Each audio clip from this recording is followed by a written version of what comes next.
भाइयों और बहनों, स्वैग से स्वागत है कटारिया फार्मेसी में। आज से शुरू कर रहे हैं एक ऐसा सब्जेक्ट जो हर टेबलेट, हर सिरप और हर इंजेक्शन के पीछे छुपा है, यानी कि फार्मास्यूटिकल केमिस्ट्री। क्या होता है फार्मास्यूटिकल केमिस्ट्री? तो आइए हमारी इस वीडियो में हम पता लगाते हैं कि फार्मास्यूटिकल केमिस्ट्री आखिरकार होता क्या है। तो बच्चों, ये एक ब्रांच है जो ड्रग की डिस्कवरी, डिजाइन और सिंथेसिस और डेवलपमेंट पे फोकस करता है, यानी कि ड्रग्स बनते कैसे हैं, केमिस्ट्री और मेडिसिन को मिला के हम ड्रग्स कैसे बनाते हैं।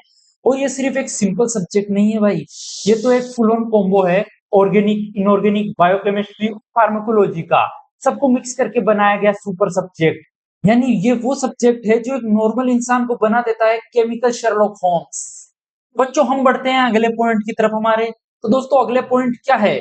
अगला पॉइंट है की एरियाज ऑफ फार्मास्यूटिकल केमिस्ट्री, यानी फार्मास्यूटिकल केमिस्ट्री में हम क्या करते हैं या क्या सीखेंगे हम फार्मास्यूटिकल केमिस्ट्री में। ये सब्जेक्ट सिर्फ थ्योरी नहीं, फ्यूचर अपॉर्चुनिटीज का गेट है। पहला पॉइंट है ड्रग डिस्कवरी एंड डेवलपमेंट। नए नए मॉलिक्यूल्स की खोज और उनका डेवलपमेंट हम इस सब्जेक्ट में सीखेंगे। और दूसरा पॉइंट आता है क्वालिटी कंट्रोल एंड एश्योरेंस, यानी कि ड्रग्स की क्वालिटी मेंटेन करना, कि ड्रग्स की क्वालिटी कैसे हम बनाएंगे और कैसी कैसी ड्रग्स की क्वालिटी हम कर सकते हैं और कैसी कैसी ड्रग्स की क्वालिटी हम मेंटेन कर सकते हैं। तो दोस्तों, अगले पॉइंट पे बढ़ते हैं हम। फार्माकोपियल स्टैंडर्ड्स, यानी कि ड्रग्स बनाते वक्त किन रूल्स को हमें फॉलो करना होता है और किन रूल्स पे हमें ध्यान रखना है।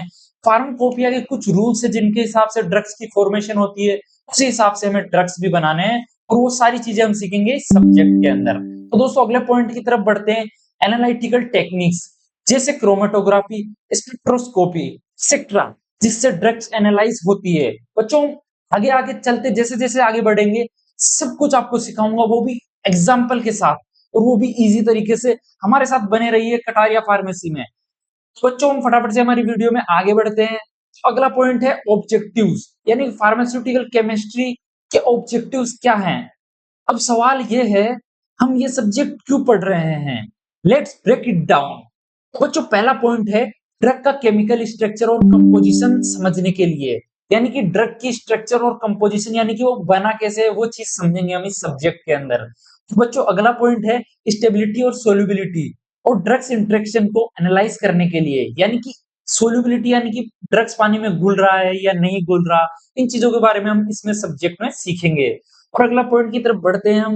नए ड्रग्स को डेवलप करना है या एक्जिस्टिंग को इम्प्रूव करने के लिए, यानी कि इस सब्जेक्ट को हम पढ़ेंगे, यानी कि नए ड्रग्स बनाने हमें चाहिए या फिर पुराने को और बेहतर क्रिएट करना जरूरी है। ये सारी चीजें हम इस सब्जेक्ट के अंदर सीखेंगे। और अगले पॉइंट पे हम बढ़ते हैं। जैसे कि मैंने आपको पहले बताया कि अगला पॉइंट फार्माकोपियल स्टैंडर्ड्स, यानी कि फार्माकोपियल को स्टैंडर्ड्स को समझने के लिए भी हम ये सब्जेक्ट जरूरी है। यानी कि मान लीजिए, अगर आप कोई ड्रग का फॉर्मेशन कर रहे हैं तो फार्माकोपियल स्टैंडर्ड्स के तहत ही आप उस ड्रग की फॉर्मेशन कर सकते हैं। उन रूल्स के हिसाब से ही उसकी फॉर्मेशन कर सकते हैं। अगर उन रूल के अलावा अगर आप जाते हैं, कुछ ना कुछ गड़बड़ हो सकती है आपकी फॉर्मुलेशन में या आपकी ड्रग फॉर्मेशन में। तो बच्चों, अगले पॉइंट पे बढ़ते हैं हम। इम्प्योरिटीज को आइडेंटिफाई और इलिमिनेट करने के लिए भी हम इस सब्जेक्ट को पढ़ेंगे। यानी कि इस सब्जेक्ट को अगर आप पढ़ लेते हो तो आप बता पाओगे कि ड्रग्स में क्या इम्प्योरिटी है, या क्या ड्रग क्या काम आता है और किस ड्रग से कौन सी बीमारी ठीक हो सकती है। यानी ये सब्जेक्ट हर फार्मासिस्ट के लिए एक फाउंडेशन की तरह है। बिना इसके कोई भी फॉर्मुलेशन परफेक्ट नहीं बन सकती। आप आप जुड़े रहिए हमारे साथ, तो परफेक्ट बना देंगे फार्मास्यूटिकल केमिस्ट्री में। तो हम आगे बढ़ते हैं हमारी वीडियो में। अगला पॉइंट है source of errors in pharmaceutical analysis, यानी फार्मास्यूटिकल केमिस्ट्री में तो ड्रग्स बनाते वक्त क्या क्या एरर्स हमें फेस करने पड़ते हैं। जब हम एनालाइज करते हैं लैब में, कभी कभी रिजल्ट गलत आ जाते हैं। क्यों? आपने कभी ये सोचा है कि लैब में आप क्यों रिजल्ट गलत आते हैं? अगर आप लैब में फॉर्मुलेशन कर रहे हैं या ड्रग्स बना रहे हैं, तो वो रिजल्ट गलत क्यों आते हैं? 4 मेजर सोर्सेस है एरर्स के। मतलब जो एरर्स आते हैं उनकी 4 मेजर सोर्सेस है। पहला एरर है ह्यूमन एरर। बच्चों, जैसे गलत ऑब्जर्वेशन या कैलकुलेशन जो कि हमारे से होती है। और अगला पॉइंट है इंस्ट्रूमेंटल एरर्स, यानी कि इंस्ट्रूमेंट का सही कैलिब्रेशन ना होना, यानी कि इंस्ट्रूमेंट अपनी जगह सही है लेकिन उसका मेजरमेंट गलत हो सकता है। अगला पॉइंट आता है मेथड एरर्स, यानी कि गलत मेथड सेलेक्ट कर लेना। और अगले पॉइंट पे बढ़ते हैं हम, एनवायरमेंटल एरर्स, यानी कि टेम्परेचर या ह्यूमिडिटी से होने वाले इफेक्ट। टेम्परेचर की वजह से जैसे ह्यूमिडिटी होना, उमस होना, उमस की वजह से, टेम्परेचर में चेंज होने की वजह से भी मेडिसिन एक्सपायरी हो सकती है, मेडिसिन पे इफेक्ट पड़ सकता है। इन सब चीजों को समझना इसीलिए जरूरी है ताकि हम प्रिसाइज और एक्यूरेट रिजल्ट पा सके। अगला पॉइंट है दोस्तों की एरर्स के कितने टाइप है। इससे पहले हमने सीखा कि एरर्स क्यों होते हैं, क्या वजह होती है, और अब सीखेंगे हम कि एरर्स के टाइप्स कितने हैं, यानी कि एरर्स कितने प्रकार के होते हैं। तो बच्चों, हर एरर एक जैसा नहीं होता, इनके टाइप्स अलग होते हैं। तो पहला एरर आता है सिस्टमैटिक एरर्स, यानी रिपीटेडली सेम टाइप के गलत रिजल्ट्स, यानी कि बार-बार एक ही रिजल्ट आना, वो भी गलत ही गलत। उससे अगला पॉइंट आता है रैंडम एरर्स, जो कि अनप्रिडिक्टेबल हो, यानी कि हम प्रिडिक्ट भी ना करें ऐसा कोई रिजल्ट आना, यानी कि ऐसी कोई गलती होना, कभी-कभी हो सकता है। और ये जो रैंडम एरर है वो कभी-कभी हो सकता है, मतलब रेगुलर नहीं होता, कभी-कभी हो सकता है। तो दोस्तों अगले पॉइंट में बढ़ते हैं, यानी कि अगले एरर की तरफ बढ़ते हैं हम, जो कि ग्रॉस एरर्स है। ह्यूमन की बड़ी गलतियाँ जैसे मिसरीडिंग, रॉन्ग वेटिंग, यानी अगर वेट ही गलत कर लें हम, तो एरर्स तो होना पॉसिबल है ना, सिंपल सी बात है।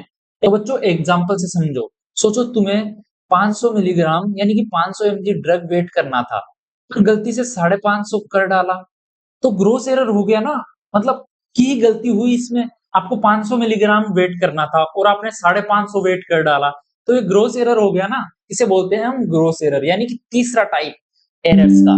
तो वीडियो में आगे बढ़ते हैं कि अगला पॉइंट हमारा क्या है बच्चों।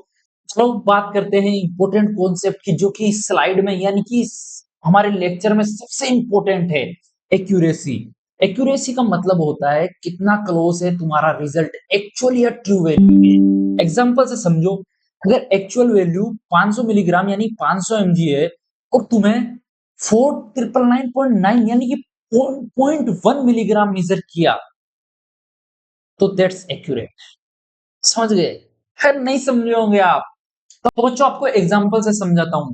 अगर एक्चुअल वैल्यू 500 एमजी है और तुमने 499.9 एमजी मेजर किया, तो ये है एक्यूरेट, यानी इसे बोलते हैं हम एक्यूरेट, यानी कि जो एक्चुअल वैल्यू है उसके बहुत बहुत करीब होना, उसे बोलते हैं हम एक्यूरेसी।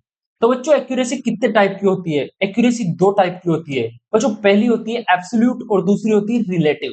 तो बच्चों एब्सोल्यूट का मतलब होता है कि ट्रू वैल्यू के साथ कंपैरिजन, यानी कि जो भी हम वैल्यू आए एब्सोल्यूट वैल्यू, उसे ट्रू वैल्यू के साथ कंपेयर करें।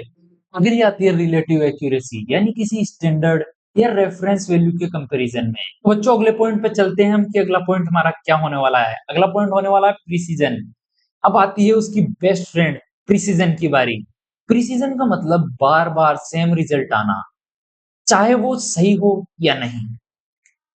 प्रिसीजन का मतलब बार बार सेम रिजल्ट आना, चाहे वो सही हो या गलत, मतलब बार बार सेम रिजल्ट आता है आपका।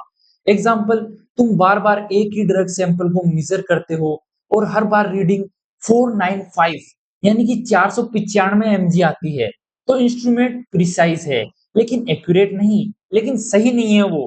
बच्चों अगर आपका इंस्ट्रूमेंट ही 500 एमजी को 495 दिखा रहा है, यानी वैल्यू तो एक्यूरेट 500 आ रही है, लेकिन उस इंस्ट्रूमेंट में 495 है, तो वो प्रिसाइज है लेकिन एक्यूरेट नहीं है बच्चों। तो बच्चों प्रिसीजन कितने टाइप का होता है? प्रिसीजन दो टाइप का होता है मेनली, रिपीटेबिलिटी और रिप्रोडक्सिबिलिटी। तो दोस्तों रिपीटेबिलिटी यानी कि क्या होता है? सेम पर्सन सेम कंडीशन, यानी कि सेम एक ही आदमी बार बार एक ही चीज को करा जा रहा है, यानी एक ही कंडीशन में रिजल्ट बार बार निकाल रहा है एक आदमी, जैसे भी दूसरे को दे वो नहीं होता। अगर दूसरे को दे तो मान लो वो एक्यूरेसी हो सकती है कि एक्यूरेट रिजल्ट निकाल दे, लेकिन एक ही आदमी बार बार एक इंस्ट्रूमेंट से उस रिजल्ट को बार बार निकाल रहा है, तो वो सेम रिजल्ट आएगा। अगर हो सकता है कि इंस्ट्रूमेंट गलत हो, लेकिन बच्चों इसे ही बोलते हैं हम प्रिसीजन। और एक्यूरेसी का मतलब होता है कि एक्यूरेट, पॉइंट पॉइंट वन की डिफरेंस आ सकती है, उसे बोलते हैं हम एक्यूरेसी। तो फाइनली सिग्निफिकेंट फिगर्स, जब तुम कोई भी मेजरमेंट करते हो उसमें कुछ डिजिट्स इंपॉर्टेंट होते हैं, उन्हीं को बोलते हैं सिग्निफिकेंट फिगर्स। तो बच्चों पहला पॉइंट है नॉन जीरो डिजिट्स, यानी 1 से लेके 9 तक अगर नंबर आ रहे हैं तो वो सिग्निफिकेंट है। दूसरा पॉइंट है अगर किसी डिजिट के बीच में जीरो आ रहा है तो वो भी सिग्निफिकेंट है। और तीसरा पॉइंट है लीडिंग जीरोस सिग्निफिकेंट नहीं होते, यानी कि स्टार्टिंग में जो जीरो आ रहे हैं वो सिग्निफिकेंट नहीं होते। बच्चों ये कॉन्सेप्ट एनालिटिकल केमिस्ट्री में बहुत बार आएगा, तो इसे बेसिक से क्लियर रखना। तो बच्चों हम बढ़ते हैं हमारी वीडियो में और बच्चों हमारा लेक्चर आज का खत्म हो चुका है। तो दोस्तों ये था आज का lecture on introduction of pharmaceutical chemistry. अगर वीडियो इन्फॉर्मेटिव लगा हो तो लाइक करो, कमेंट में यस सर लिखो और चैनल को सब्सक्राइब कर लो, क्योंकि यहाँ पढ़ेंगे थ्योरी भी, लॉजिक भी और केमिस्ट्री के फुल मजेदार फंडे भी। मिलते हैं आपसे नेक्स्ट वीडियो में, तब तक के लिए बाय बाय और stay curious, keep learning. Thanks for watching Kataria pharmacy.